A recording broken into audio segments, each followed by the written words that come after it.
What's up with the sports world? The WTP Sports Dudes is in the building. Happy Father's Day to all the fathers out there, man.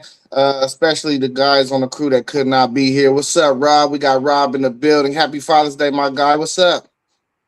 Happy Father's Day to you too. One take Zay. I'm feeling good this morning on this Father's Day. Ready to get pampered by the family. Let's go. Then we got SEC Sean up in the building. What up, Sean?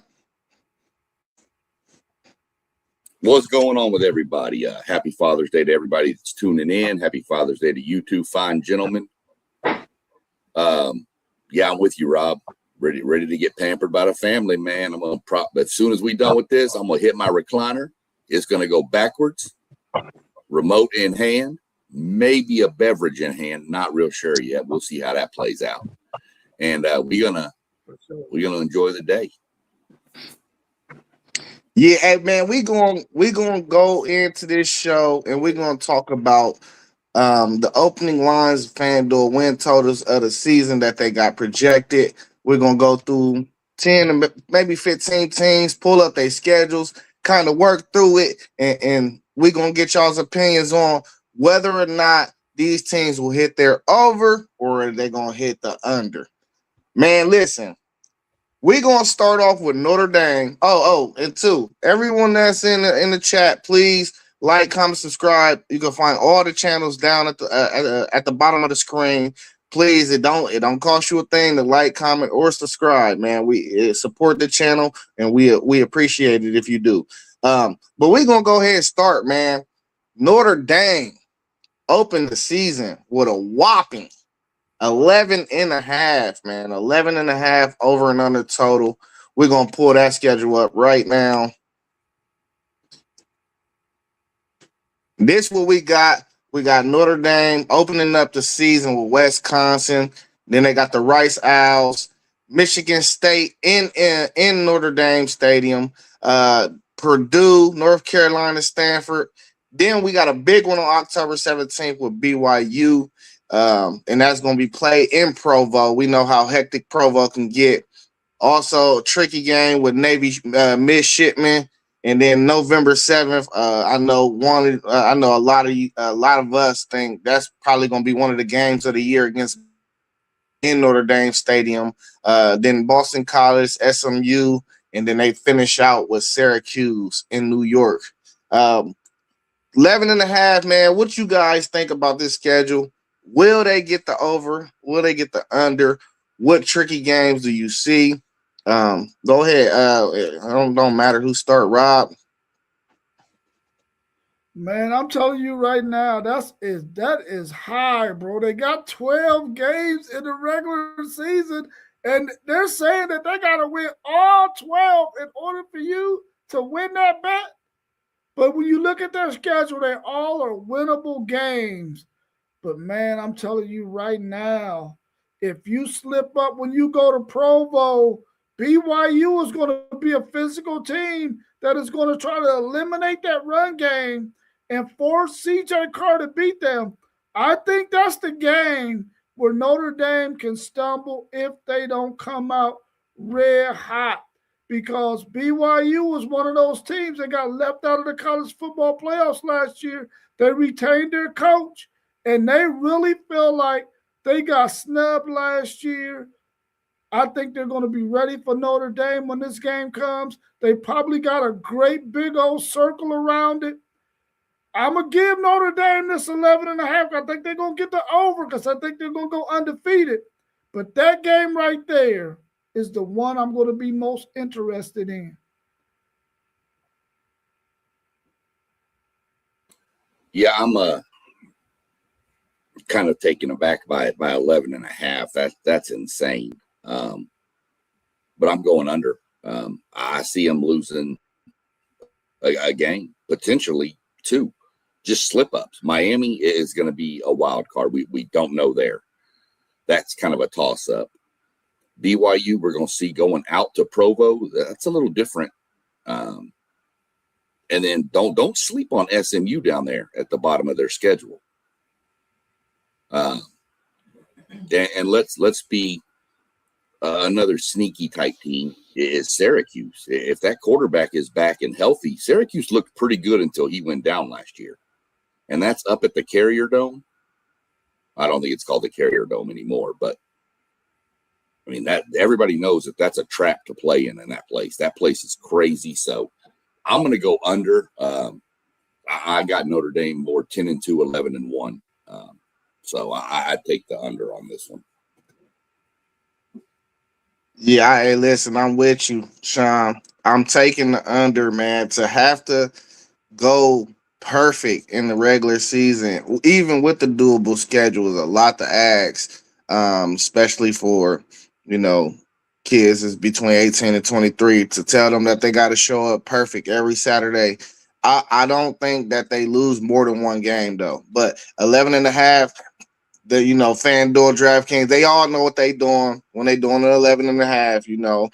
They giving you whatever poison you want to pick. You got to choose it. You got to ride it out. So, and I'm with you. I think that SMU is probably the most tricky game on the schedule, because right off of a game where you playing Boston College, you can probably get lax. This is a good tune-up game, I guess. But the week before, you playing a Miami team where I think they exhaust a lot of their energy, kind of try to refuel, bounce back against Boston College. And I think that SMU team, though, with an experienced Kevin Jennings, they could possibly get some things rolling against that Notre Dame team. But 3 games, Miami, BYU, SMU, that's the 3 games that I really feel like it's going to come down to when you're talking about whether or not they hit that 12.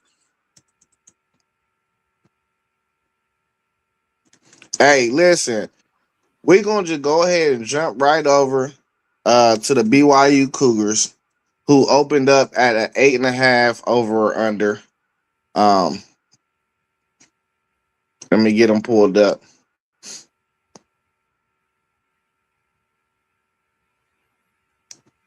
BYU opened up at 8.5. They got a pretty solid schedule, I feel like. They starting the year off with Utah Tech, Trailblazers. Then they got Arizona in Provo, Colorado State, TCU at TCU.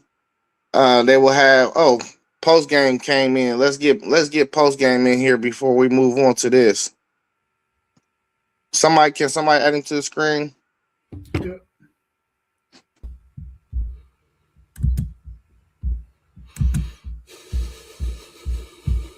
Post game. Happy Father's Day, man. What up? Hey, what's up, man? Happy Father's Day to you all. How y'all doing this morning? Solid. Hey, you came in at the perfect time. We were just talking about Notre Dame's whopping 11.5 over under, highest in the country. I think Rob said under. I think we all said under. Rob, you said over? Yeah. I think they're going undefeated. Okay. Rob went over, Sean went under, and I went under. Give us your thoughts on the 11.5, whether or not y'all go over, under, key games, the whole breakdown. Did we lose Post? Yeah, we lost him. Yeah. There he is. He's There coming back. I got him. Let me get him back in. We getting him. We got a spinning guy. There he is. There we go. Little technical difficulties. But Post, we was going in on about the Notre Dame 11.5 over or under win total by FanDuel to open up the lines this year. You go ahead and you can go ahead and spill on. Do you think you guys will reach the over or the under? Key games to watch out for. Give us a full breakdown. Yeah, man, this is 11.5. That's pretty high.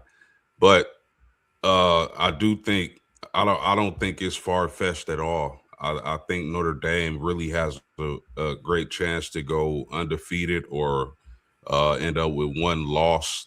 You just don't know. Starting with Wisconsin is supposed to be a better team coming into the season. I really like the quarterback they were able to get in the portal. So we'll see how that affects that team in that game. But I favor Notre Dame over Wisconsin. The more difficult games on this schedule, we all know Miami is going to be a battle. SMU should be a good team. BYU should be a good team. So those are the marquee matchups on the schedule. Uh, if I had to call it right now, I would say 11-1 would be where I'm kind of at for the Notre Dame season. But I would not be surprised if they went 12-0.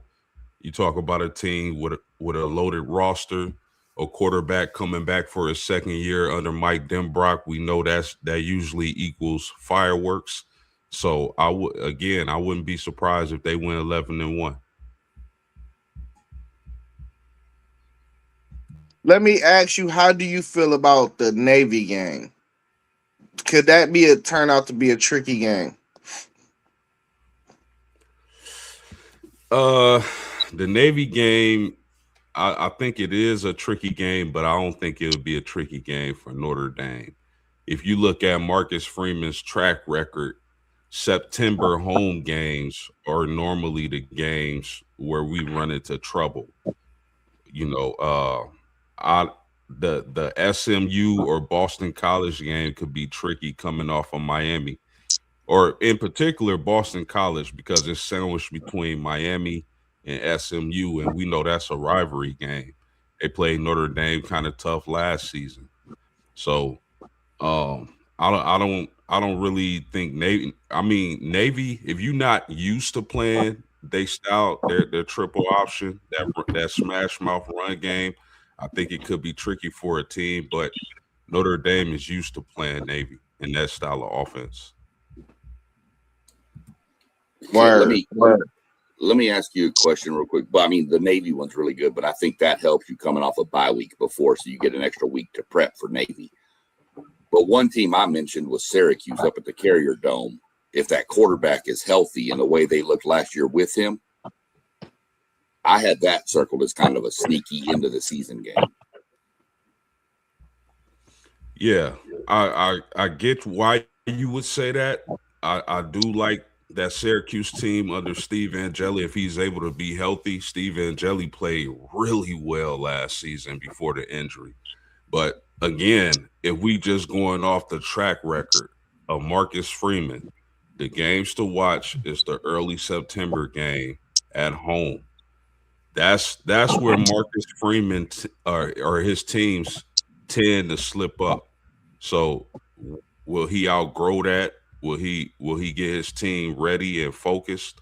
Because you got to think, under Marcus Freeman these last 5 years, Notre Dame always gets better through the season. Their early slip ups is the problem. So we'll see if he's able to fix that situation. All right, yeah, we'll get back to BYU. I thought this is just a perfect chance to just slip right into, Miami. So here go Miami's schedule on the year. They start out the season with Stanford, at Stanford, Florida A&M, Wake Forest, Central Michigan. That first month of the year for them looked pretty solid, easy for them to get through. Then they go to Clemson. They got Florida State, Pitt, at North Carolina, at Notre Dame, of course, Duke, the Virginia Tech Hokies, and then Boston College. They got a lot of home games. The over or under for Miami is 9.5.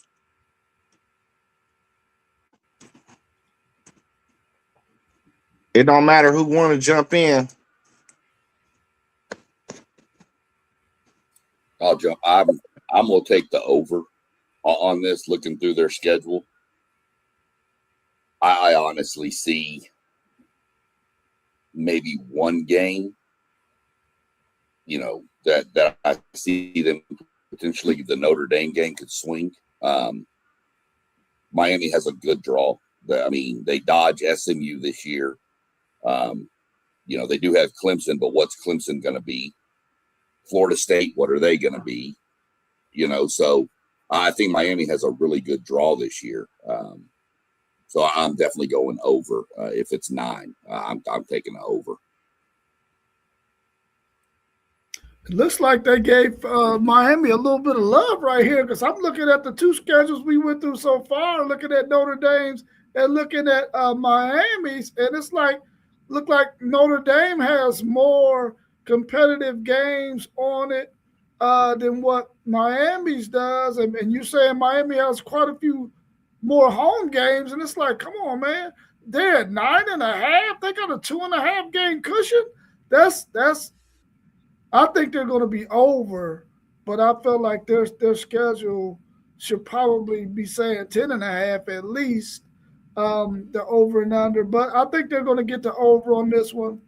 I do want to see how well they play early in the season. Will they have all the kinks worked out with Mensa? Is he going to be clicking on all cylinders with those wide receivers that he has? Because if you want to get them, you want to get them early, and that's how it is with most teams. Because as the season go, they usually get better.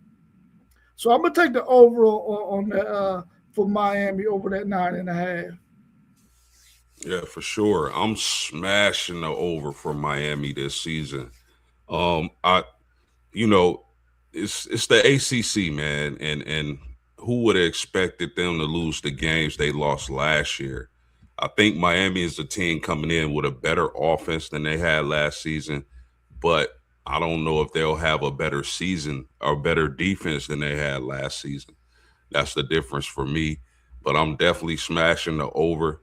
I can see them losing one game, maybe two, maybe an in-conference game we don't see coming. Because on paper, man, this schedule looks really favorable.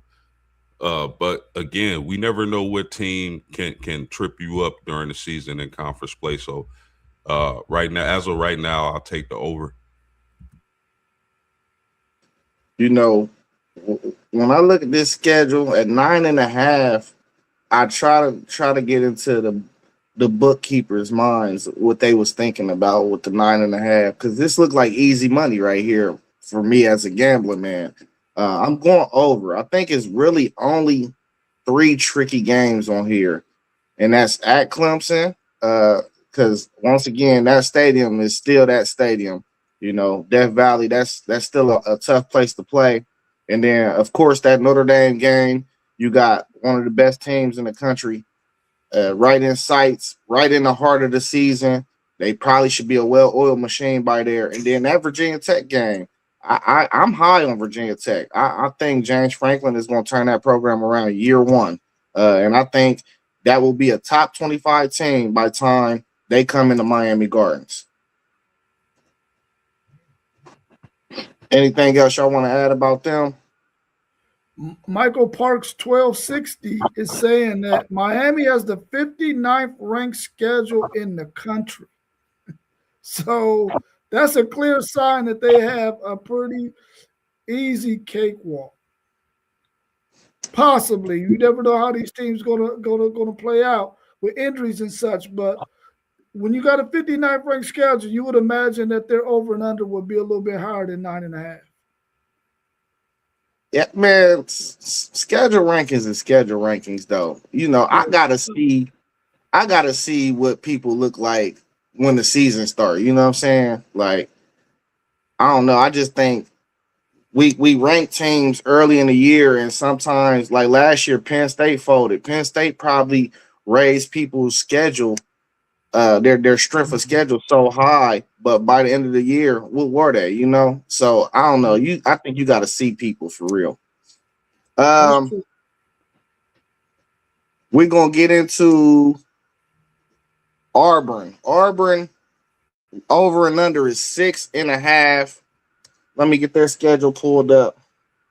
Auburn is 6.5. Post game, let me go to you with this one. I know you like this Auburn team while I'm trying to get this schedule pulled up. Why are you so high on Auburn? Because I've heard you say this recently. Is it the Bynum and the whole coaching staff transfer, or just go ahead and tap into that for us for a second? Yeah, I don't think they'll win the SEC or anything like that, but I think they'll be a little better than expected. Getting Byron Brown and his receivers, essentially all his receivers, came over to Auburn with him. So I like that. I like his style of football. I'm really high on him. I think he's going to be a baller in the SEC. Yesterday, I said that I think Auburn had the best chance to upset Alabama in their rivalry game. So I like Auburn this year. What's their over under? 6.5. 6.5. Jeez, man, I'm smashing the over.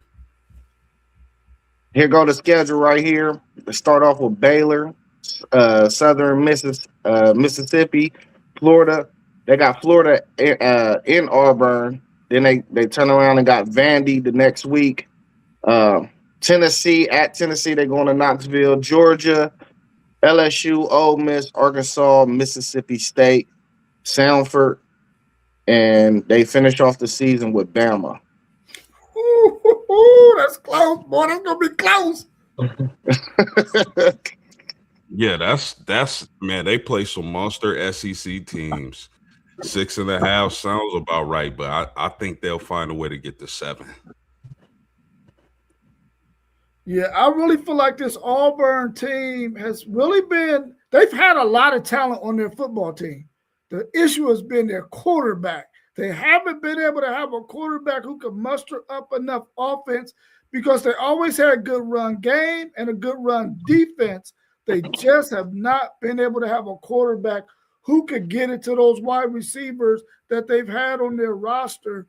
I think with Brown coming in and his dynamic style of play, being able to throw the ball, being able to run the ball is going to add a different dynamic for them. But, man, getting the 6.5 wins, I don't know. I only counted 6 wins in there. They're going to have to beat Florida. I think that's the next team on their schedule that they possibly could beat. The rest of them, I don't see them beating unless they can get Alabama. They might be able to win that one. So they might be able to get the 7, but I'm going to take the under.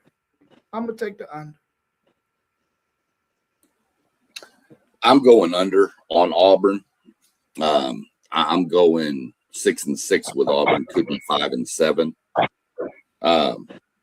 That gauntlet they have when you go Tennessee, Georgia, LSU, Ole Miss. Granted, they get a bye week after Tennessee, but in 3 games in a row, those are 3 losses right there. Georgia, LSU, Ole Miss. That's 3. Tennessee's the 4th one. Their game is going to hinge. Rob said it. Their record is going to hinge on 3 games, and that's Baylor, Florida, and Vanderbilt. Those are the 3 games that are going to tell you what they're going to do. Alabama, who knows what Bama's going to be? Auburn's going to have talent. They're going to be, by then, there'll be enough film on Auburn for Bama. It's at Bryant-Denny. I don't think Auburn wins that game. If it was at Jordan-Hare, I believe they might win it, but I've got 5-7, 6-6 at the top for Auburn this year. You got the under? Yep. Yes, man. I got to go under as well. I think really it hinge on the Baylor game. I think if they win that game to open up the year, then they're probably on track to win 7. If not, they're probably on track to win 5 or 6. That game is in Atlanta. That's going to be an interesting matchup. Y'all know I like these crossover matchups with these teams. I think we're going to learn a lot about the SEC this year and the ACC and the Big 12. We're going to learn a lot about where the strength really is because we got some crossover matchups that's just real interesting. But I'm going to go under, man. I like what they doing at Auburn, but I don't know. It's just so much. It's so many good teams out here this year, in my opinion. I don't think they're going I think they'll be bowl eligible. That's it. Hey, we're gonna go ahead and go straight to your Aggies, Sean. So we're gonna have you go last this time.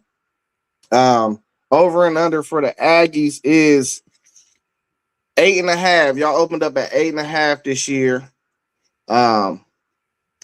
Rob, let's leave you SEC. So we're gonna start with post game again.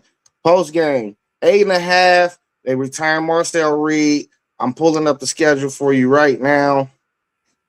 Do you think that they will reach the over or under this football season? 8.5. Yeah, they'll smash the over this season. When you talk about Texas A&M, Marcel Reed, and what he could be is what I think about. I think if he's worked on his game at all, I think Marcel Reed could be one of those dark horse Heisman candidates. When you talk about his weapons, Mario Craver getting Horton in the transfer portal. I know they lost a couple offensive linemen, but I don't expect that to be a huge issue. I think Texas A&M is one of the better teams in the SEC. And what I can't really see the schedule. Can you read it all, Zay? They open up with Missouri State, and then let me see, Arizona State the following week. Then they got Kentucky at College Station. Then they travel to Baton Rouge to play the LSU Tigers. Then they got Arkansas at College Station, Missouri Tigers in Missouri. Hold on, my schedule just disappeared on me. I got it if you want, Zay. Yeah, read the rest from Missouri. All right, you got then you get the Citadel. Then you go to Bama, to South Carolina. Tennessee comes to College Station, to Oklahoma, and Texas comes to College Station. Oh, y'all didn't get Georgia this year? No, I mentioned it before. Georgia has not played A&M in College Station since A&M entered the SEC. That's what I said the other day when Argentina played a soccer game in Kyle Field. Lionel Messi had played in Kyle Field before Georgia. Wow. You got anything else on that post game before I go? Yeah, go ahead. So I think I'm going to take the over on this for Texas A&M. I think they're going to get a really good contest early in the season when they play LSU, but then they'll get a couple of easy matchups to go ahead and regroup and get ready for that back half of the season. So I'm taking the over on that 8.5 for Texas A&M. I think they're going to definitely be a 9-10 win season. At least a 9-10 win team this season. This go. Sorry, I forgot about you. Go ahead. Oh, go ahead. No, go ahead, Sean. Go ahead. No. Go ahead. Man, it's your squad. Cook up. Man, this one was tricky for me because of what we lost. 4 offensive linemen, a bunch of defensive players to the NFL. I mean, I trust Elko to get the defense going. The offense, post, you mentioned some of the transfers, Isaiah Horton, stuff like that coming in. Some of the offensive linemen, 4 starting linemen in the SEC have come in, so that helps. But I think the over. I mean, I think we start 7-0 at least. I think we're lucky to get LSU earlier in the season versus later. But I have a 7-0, and then we go to Bama, which, who knows what Bama's going to be. So I'm going to take the over. I pretty much see us either 10-2, 11-1 again, kind of in that range. I think the swing game for us is going to be Oklahoma, believe it or not, right before Texas. It's kind of a tricky game right there. So, but I'll take the over with A&M at 8.5 for sure. Hey, let me ask you a question. Who's the best defensive player on y'all team?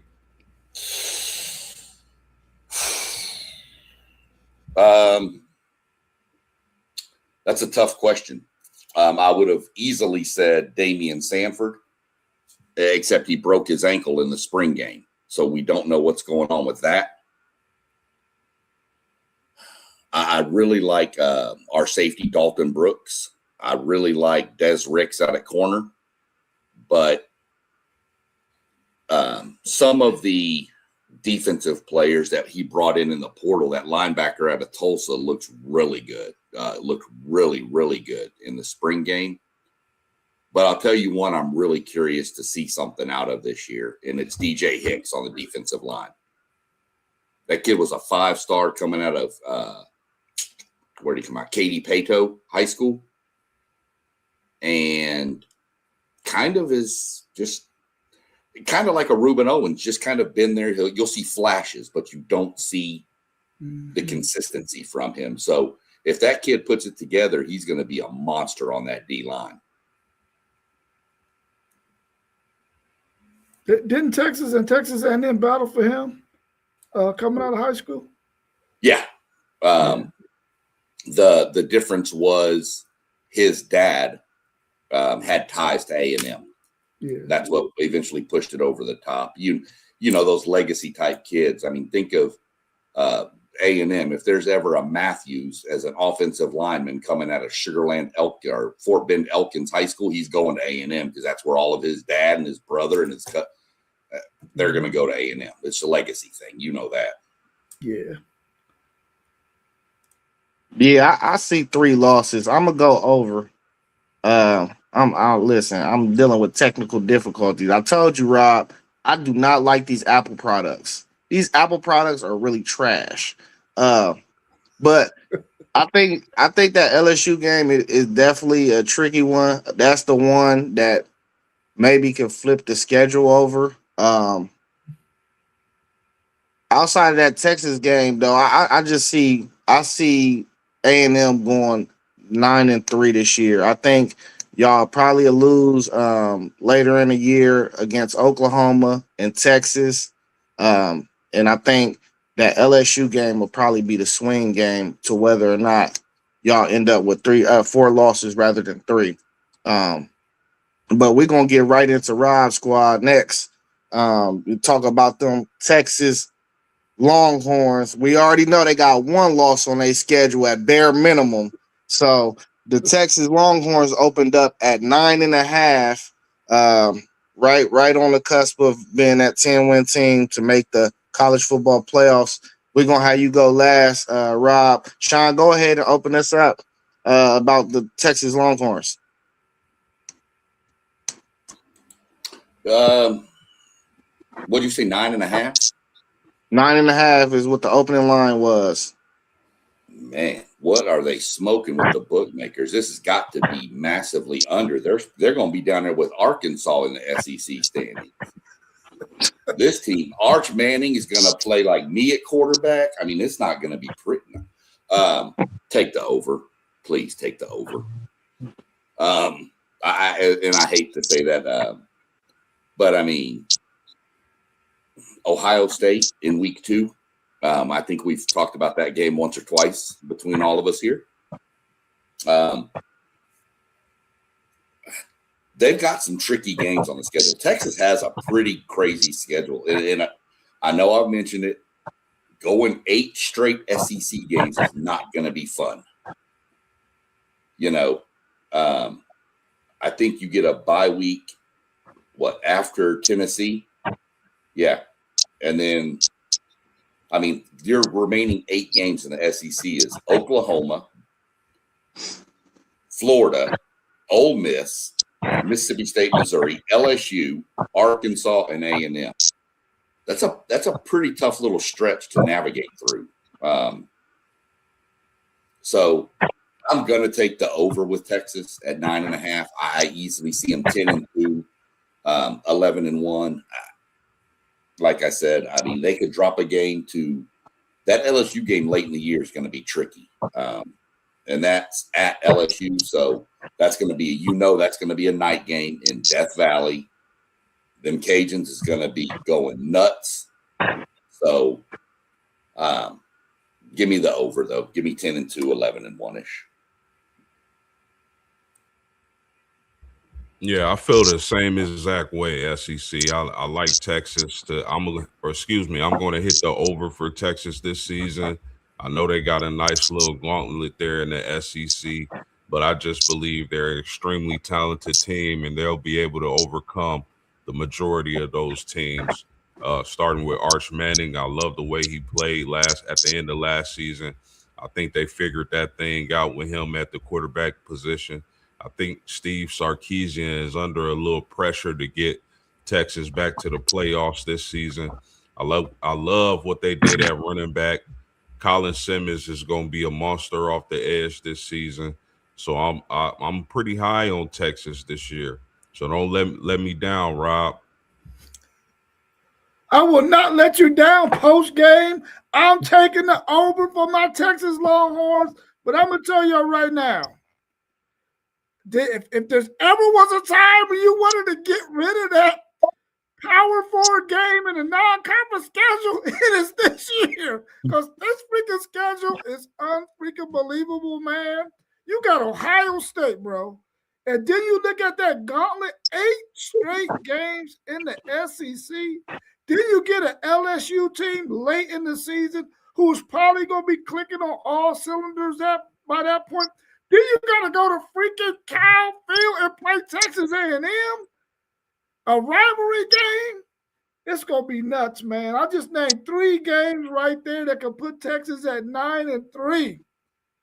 And what if they don't win their rivalry game against Oklahoma? They can easily falter, but I think the Ohio State game is the key. How well they play in that game, how much confidence can they build to project them through the rest of the season is going to be key. I'm taking the over in this game because I think what post-game said and what everyone else has said, the talent on this Texas team is deep. And even if they lose somebody outside of Arch Manning, they got somebody that can come in and cover. Maybe Colin Simmons too. You're going to need both of them dudes out there every game. But I think Texas is going to beat that 9.5. But it's going to be really, really tough, man, because they got one heck of a tough schedule. Hey, listen, I'm going over. I don't think this schedule is as tough as you make it seem, Rob. I really don't. I think on paper, y'all should probably be favored in every game, except for, September 12th, of course, where y'all actually did open up as the favorites in that game. We don't know how, but I'm thinking about this LSU and this A&M game. I think y'all got to win both of those, and y'all good.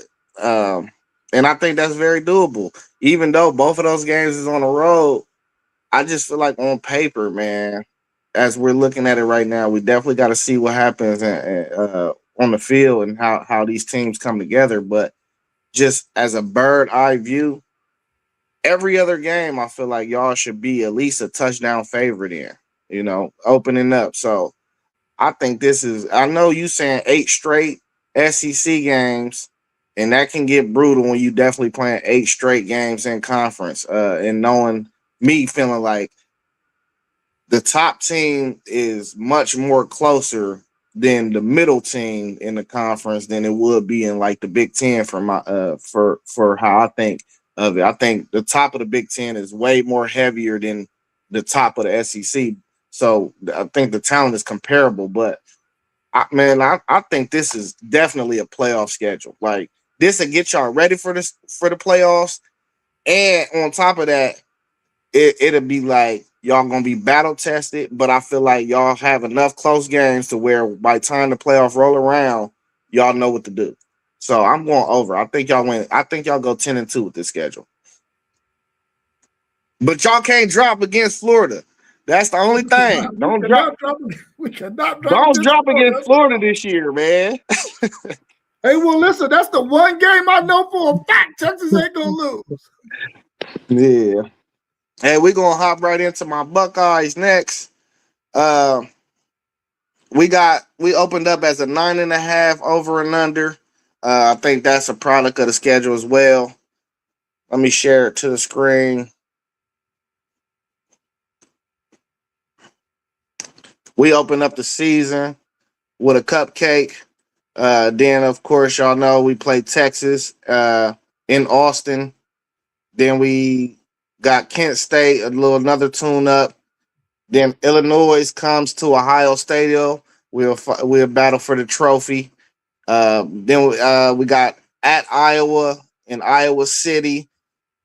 Then we got Maryland at home in Ohio Stadium. Then we travel to the defending national champions, Indiana Hoosiers in Bloomington off week. Then we're at USC in the Rose Bowl. Then the Oregon Ducks roll into town, Northwestern the following week, and then at Nebraska. And then, of course, the game at the end of the year against the Wolverines. Anybody can tap in first. It don't matter. I'll jump off first. I think this is a really, really tough schedule for Ohio State, at least on paper. Anyway, I was when the schedules first came out, I felt like they had the toughest schedule in the country. And then I took a look at Texas and thought maybe they would be going 1-2. But I really think this is a really tough schedule for Ohio State. But they're the Ohio State Buckeyes, which we know they're going to be more talented than most of those teams they're going to play. The only game that I think that they might take a loss in will probably be the Oregon game. But I think they want to show Oregon again that they're the kings of the Big Ten, and they'll win that. But I think Indiana will play them well also. So I think I'm going to go definitely with the over. I think they're going to be at least 11-1 team, if not 12-0. Man, that's you tasted throw up saying that, huh? No, I didn't. I want to see y'all do well as long as y'all not playing Texas. Yeah, I tend to agree. I look at the schedule. There's some games. I honestly think the Oregon game is going to be key. I think Oregon, at least skill position wise, can kind of put out on the field what Ohio State puts out on the field this year, especially. My trick game, the game I see is tricky. Is sitting right there on 10-3, traveling to Iowa. Everybody knows crazy things happen in Iowa. I mean, y'all saw ghosts coming out of the cornfields in baseball. So, crazy things happen in Iowa. But I honestly see y'all for sure going over 9. I think 9 is actually really, really low. I see a good 10-2, 11-1, if not undefeated. Indiana's going to be a game that's turned into a pretty good game. Traveling to USC, what's USC going to be? USC ain't going to have no defense, but they're going to be scoring points. But they can't stop nobody. They never can under Lincoln Riley. So 10-2, 11-1. 10-2 is the floor for this team. So that's just where I'm at with Ohio State. Yeah, I'm gonna take the over for Ohio State this season. Even though, man, they got some really difficult games, man. You can't Oregon, Indiana, even though Michigan, they're better than Michigan, it's still a rivalry game, and they're coming off a loss against Ohio State. And then you add the Texas game. Those are some really big matchups for Ohio State this season. But I mean, I just like saying is Smith, the running game. You insert Arthur Smith as their new offensive coordinator. I'm interested to see the style of play they use and how that affects the players, good or bad. But I mean, I'm gonna smash the over for Ohio State, but man, they got some big matchups in that Big Ten, brother. And for that defense, can this be a case where they lost a lot of talented players, but they actually played better? I've seen that scenario sometimes. Sometimes the most talented teams are talented defenses where you say they got multiple talented players, as we've seen in the NFL draft. They lose those players, but they actually play better or at least at the same level.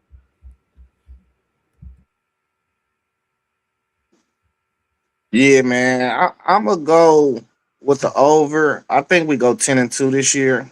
I think we drop game at Texas. Texas better not let us beat them on their home field. They better not, because we done beat them the last 2 times we done played them. I think they need to, protect their home field. I think they need that game much more than we do. And then the other game I think we lose this year is Indiana. I think Sig does not lose at home, so I just don't really see. I mean, we have a chance in the game, but I just don't see us winning that game in mid October. But brutal schedule. I love it because last year it was the total opposite. I don't think we was prepared going into the playoff. I think this year we'll be fully prepared, locked and loaded. Because we'll probably have 7 close games this year, and that's unheard of for a Ohio State schedule. Just because when you take one of the best teams in the Big Ten, you can't play yourself. So, and that's just where it's at with that. I wish Polar Bear was here because we got to tap into his Wolverines, man. The Michigan Wolverines, I think, opened up at 7.5, if I'm not mistaken. No, they opened up at 8.5. Michigan opened up at 8.5. Post game, I'm gonna jump right back to you on this one. We got the schedule pulled up for you. Week 1, they got Cupcake Central, Western Michigan. They play Lil Bro. Week 2, they got OU. I think that game is in Michigan this year. Man, this Apple product, man, I'm telling you, this MacBook is no good. It's just jumping everywhere on the screen. Y'all see it? The following week, you got UTEP, and then the Iowa Hawkeyes come into Michigan Stadium in Ann Arbor, and then they follow up with a underrated, I think, a slept-on team in the Big Ten, which will be the Minnesota Golden Gophers. I think that's a sleeper team in the Big Ten this year. They'll be at Minnesota and Minneapolis, and then they got a bye week. Then they host Penn State. This is a nice little stretch right here of Minnesota, Penn State, Indiana. What I think is Minnesota, even that Iowa game. That's a good 4-game stretch right there. Then they got to travel to Rutgers. Then they got Lil Bro again with Michigan State. Then they go to Eugene to play the Ducks. Then another sleeper team in the Big Ten, I think, this year with the UCLA Bruins. And then, of course, the end of the year, they got the game with an 8.5 over under post game. What do you see in the schedule? I'm smashing the over. I just am, man. I like Michigan. I like Kyle Whittingham is going to bring so much stability to that program. And you spoke on Minnesota, bruh. Drake Lindsey, the quarterback from Minnesota. I'm going to say right now in the preseason that he'll be a top 3 quarterback in the Big Ten. That's my prediction. But as far as the schedule goes, Kyle Whittingham, can he bring out the best in their quarterback and Michigan's quarterback this season? I think he has his potential is untapped as of right now.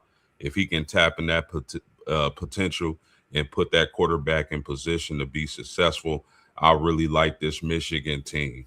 Now, on the defensive side of the ball, the John Henry guy, the transfer from Utah, who's supposed to be a monster pass rusher, if he's healthy, because I believe he's coming off ACL surgery, if he's healthy and able to play this year, I really like Michigan then. But I'm going to smash the over. Some very tough matchups. Oklahoma that early is going to be tough. But I can see Michigan being a top 3 or 4 team in the Big Ten this season. So I'm going to take the over. Man, this is a tough one right here, bro, because you really don't know. You know that Michigan's going to have a good running game. You know that. You don't know what the wide receivers are going to look like with the quarterback. Are they going to let him throw? Are they going to let this offense be open? I know Kyle Whittingham is going to have a gritty defense and a run game. But, man, this is a tough schedule. You got Oklahoma. Even though you got Oklahoma at home, you're playing a really good Oklahoma football team. John Mateer in his second year. at Oklahoma, but really his third, fourth year in that offensive system with that same offensive coordinator. That could be a tough matchup for them. Then you got to play Iowa, which we know Iowa is going to be a good team that's going to be ball control as well and keep the game close. So down the stretch, that could be a game that could possibly lose. Then you got two big games. You got Oregon. No, three. You got Oregon, Indiana, and you got Ohio State. That is going to be a really, really tough schedule for Michigan, man. I think they could easily go 8-4, 7-5. I'm hoping that they beat this 8.5 over and under. I just don't see it, man. I do not see it. I think they're going to be an 8-4 team this season. That's exactly where I have them, 8-4. I have them dropping Oklahoma, Indiana, Oregon, and Ohio State. That's the 4 losses I see. I'm not quite sure how to help you with that. They could beat one of those teams, but I think Oklahoma I think that's going to be your swing game right there. I honestly think they'll lose Indiana, the other 3 in the Big Ten. But that Oklahoma game is going to be a swing game. And you said it, Rob. Mateer's been in that offense for 3-4 years. We know Oklahoma's going to have a stout defense under Venables. We know that. It's going to be a matter of who can run the ball the best.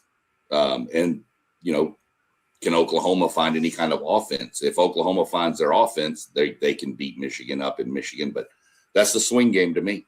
I've got them 8-4. I've got them dropping that game.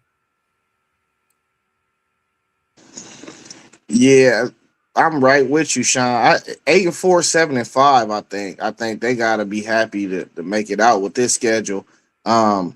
Oklahoma, and I don't think people are as high on Penn State as I am. I like Penn State. I like Rocco Beck.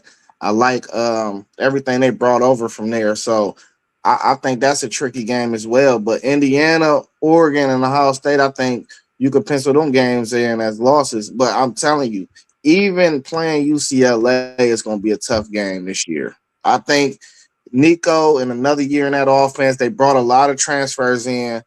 That's going to be a different UCLA team this year, and people better watch out. And I don't think they're going to win nothing but maybe 5 or 6 games, but what they're going to do is they're going to clip somebody that they ain't supposed to clip. And I don't think they're going to beat Michigan, but that's going to be a tough game for Michigan, I believe. And I do think that UCLA will clip somebody. And UCLA even opened up as a 6.5 favorite too. So, the bookkeepers see the same thing I think I see. You feel me? So is there any other team specifically y'all want to tap into? I want to definitely do the defending champions in Indiana, but before we do that, we could do one more if y'all wanted to tap into a specific team. I would like to look at Texas Tech. I was thinking Tech or Houston, somebody out in the Big 12. Yeah, we could do Tech. Or let's do Tech. I meant to get back to BYU for real. That's the one we were supposed to do from the Big 12.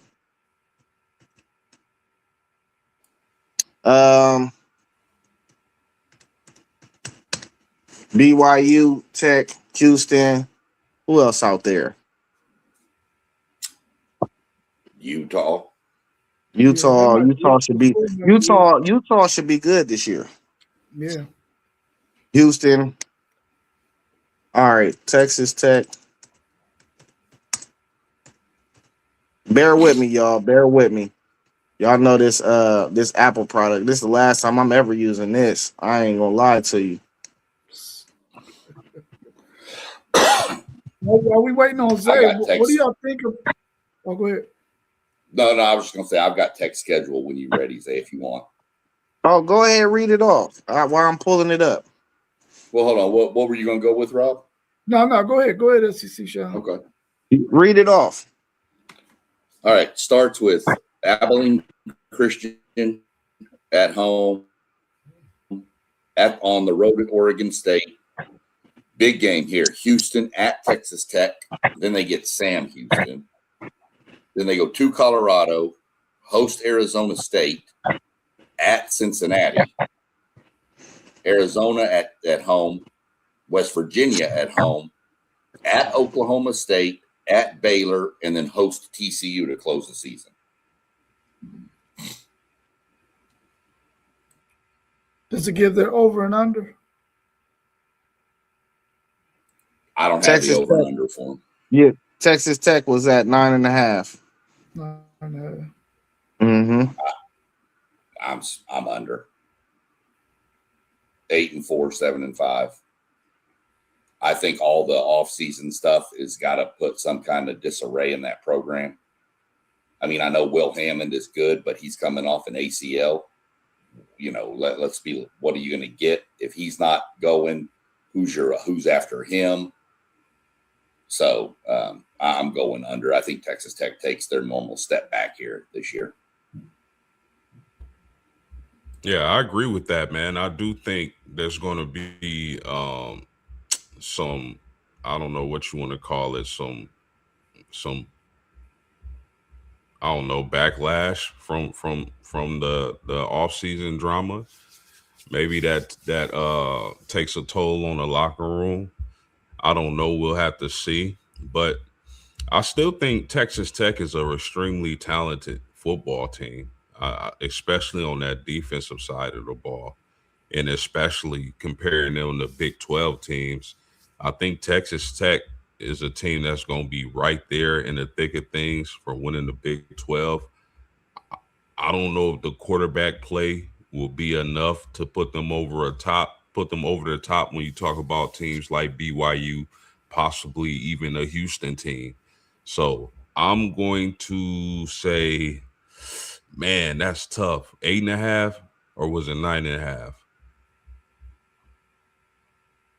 8, was it 9.5? I think it was 9.5. 9.5. Because that's like right where I think they're probably going to end up. So, man, I'm gonna take the under, man. I think that all that drama does a little damage to that locker room, man. So that's where I'm at with Tech. Yeah, sorry. Yeah, it was 9.5. Man, that might change the picture a little bit for me, because I think they're going to have a little bit of issues with what's been going on in the offseason. But at the same time, I really like Joey McGuire as a coach, and I really like Texas Tech at home in all of their home games. I don't care who they playing at home. Their crowd is going to be absolutely nuts, and they don't really allow teams that are not outside of their conference to really come into their stadium in Lubbock and win games, man. So I think if they got 7 home games, that's going to be 7 wins for them. And I think they can win another 2 outside of that to get the 9. I'm going to take the over. I think they're going to go 10-2. I think by the time they get later on in the season, around game 5 or 6, maybe Hammond will be back 100% or close to it, or good enough to help them win down the stretch. Even though I think his last name is Francis, might have to carry the load in the first couple of games. But I'm gonna take the over in this one, because I just feel like Texas Tech still, in terms of talent on their roster, is much better than the rest of the Big 12. Yeah, I'm going over. I think the first 7 games, Abilene, Oregon State, Houston, Sam Houston, Colorado, Arizona State, Cincy. I really don't think they could only lose to Houston in that. Like, Arizona State team got torched in the portal. I don't really know what Colorado got over there, but I don't know about Colorado. So Oregon State is Oregon State. You know, that program is down right now. That I'm not worried about nothing in that first 7 games except for the Houston Cougars. Now, I think this is where the schedule start getting tricky, when you got to go, when you got to play Arizona and West Virginia, Oklahoma State back to back to back. I think all 3 of those teams have really good offenses. And I think that's where the season is made or broke. You know, that 3-game stretch right there. I think they win every other game on their schedule, though. The trick is they got that 3-game stretch you mentioned. You might as well call it a 4-game stretch with Baylor's offense. Y'all saw what Baylor's offense looked like last year. Depends on what you get out of Lagway. But Baylor had an offense last year too. One favor for Texas Tech, I will say, is they don't get Utah or BYU. That's a big advantage for them. That is true. All right, we about to get into the defending national champs, Indiana Hoosiers. They opened up as 9.5 as well. We're gonna start with you, SEC Sean. You got the schedule pulled that I'm pretty sure you do. Give me so one go second, ahead. I'm pulling it. Yeah, you can jump right into it once you pull it up and give us your breakdown. All right. You're starting off with North Texas, Howard, Western Kentucky. Then you get into your Big Ten slate. You got hosting Northwestern, at Rutgers, at Nebraska, hosting Ohio State, at Michigan, hosting Minnesota, hosting USC, at Washington, and then at the end, their so-called rivalry game with Purdue at Indiana. What was the over and under on them? 9.5. I'm going to go over. I'm going to go 10-2 probably. Even if they lose to Ohio State, I see them being fully undefeated going into that game. They got some tricky ones on there. At Michigan could be tricky for them. You mentioned yourself, Cignetti doesn't lose at home. They've got, Minnesota's at home, USC's at home. The only other tricky game I really see could be that travel to Washington, just due to travel. And, traveling from, east to west is always a little difficult. But I think they've got a plan on how to handle that. So I'm going to go over.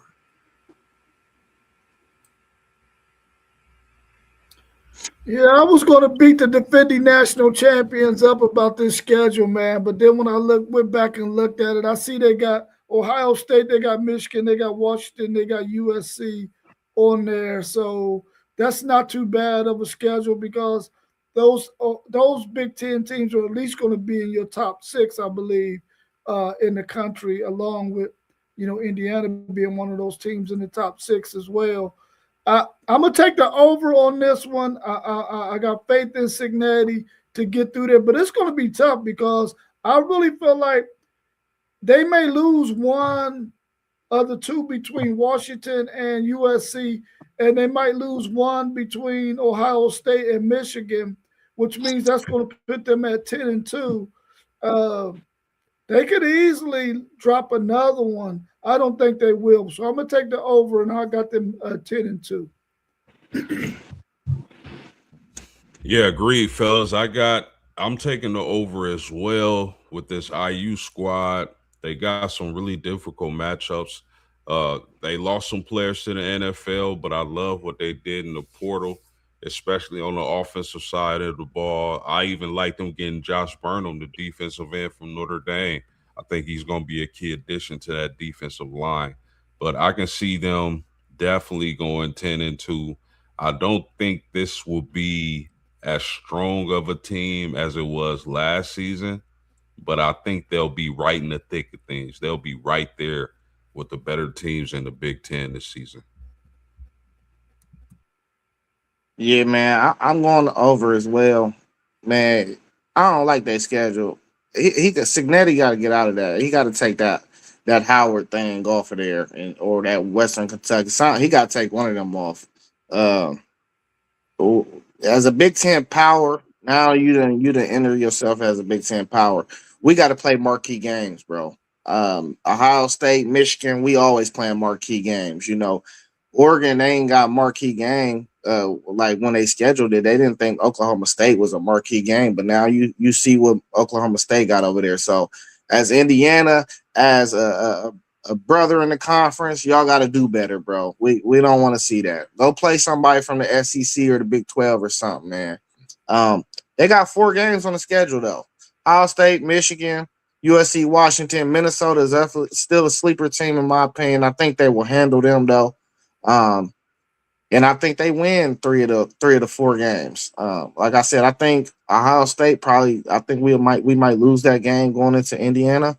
But I can see them losing to USC at home, even though I don't think they lose at home. I think that Lincoln Riley need this game so bad. You feel me? That they ain't got no choice but to win that game, or somebody might be calling for his head this year. You know, I think that's like a must-win game for Lincoln Riley. So I'm gonna take Lincoln Riley because I think he has to win that game. Washington, it's always tough to travel from the Midwest to the West Coast. That's gonna be a tricky game, but I think Indiana still win that game. They should all the way be fine-tuned by then. And then Purdue the end of the year. You know, Purdue is Purdue. Even though Purdue usually clips somebody, but 10-2 for me is about what I feel. Looking at the Indiana Hoosiers, defending champs, but terrible schedule. That's a terrible schedule, Rob. You was being graceful. That's a terrible schedule. Hey man, happy Father's Day to y'all again, man. I appreciate y'all. Y'all got anything else y'all want to spill? I got a question for y'all real quick, man. Is there any game on y'all, any road game on y'all schedule that you would like to attend with police security?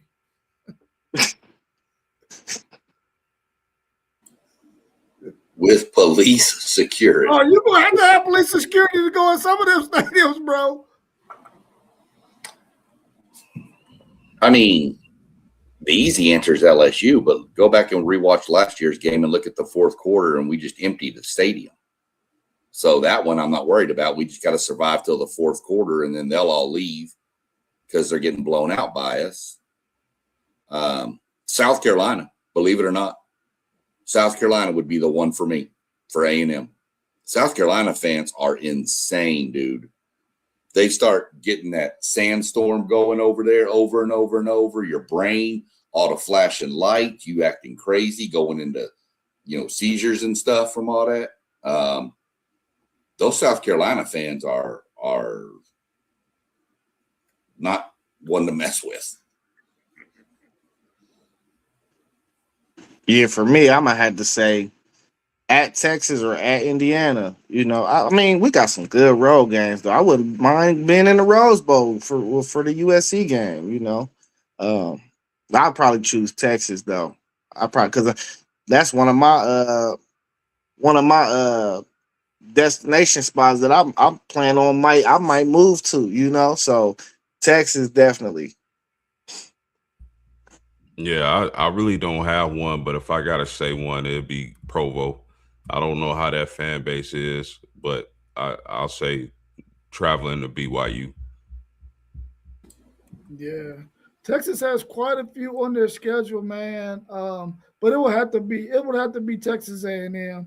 I would love to go to Cal Field, and I know for a fact I'm gonna need to have police security because them fans, man, listen, they may not do me no harm, but boy, they rock in that stadium, man. And I don't know if y'all caught the beginning of the game when they played Texas 2 years ago. That stadium was lit. And on SEC Sean's point about them South Carolina fans, I was in Rock Hill, South Carolina a couple of years ago. They were playing Tennessee. And I went to this pizza spot, and man, those fans was inside this pizza spot going ham. And South Carolina was beating the snot out of Tennessee. But those fans was going nuts in that pizza shop. So I can imagine how they would be in that stadium. Kind of shocked post game. I thought the easy one for a Notre Dame fan would have been going to Miami. Miami come to us this year. If we were going to Miami, that would have been my answer for sure. Yeah. and Yeah, say South you Beach. South Beach is a different animal. don't you don't need police escort going to Austin. No. Because you're going to get there and their fans won't even show up till about halftime. So you're good for the first half. And then if y'all do what y'all can do, they'll leave in the third quarter. So you won't need That's police not escort true. around. That's not true. Hey, Sean, I'm my own security. I don't need no security nowhere. No, you don't need it in Austin. I'll be honest. Rob, you wouldn't Yeah, you need don't it in need it in Kyle Field no matter what. We're not like that. We hate each other. There's rivalry, but we don't ever do any bodily harm. Just watch out when you're in Texas. Zay, do not get a sideline pass, because if you get a call against Texas while you're on offense, they're going to start throwing stuff at you like bottles and stuff. That's just what they do. Watch them. Well, I just want one of these years. I want like somebody from like down. This would never happen. I want somebody to come to Columbus in November. You know, like November. This because we throw snowballs. We throw snowballs while you right there on your sideline. Y'all don't do like Philly and put batteries in them, do you? And throw them at Santa Claus?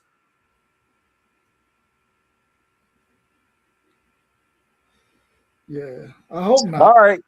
Hey, it was nice seeing y'all, man. I hope everybody around y'all pamper y'all fellas, because y'all are some brilliant guys, man. Happy Father's Day to y'all again, bro. I appreciate y'all, bro, and everything y'all do.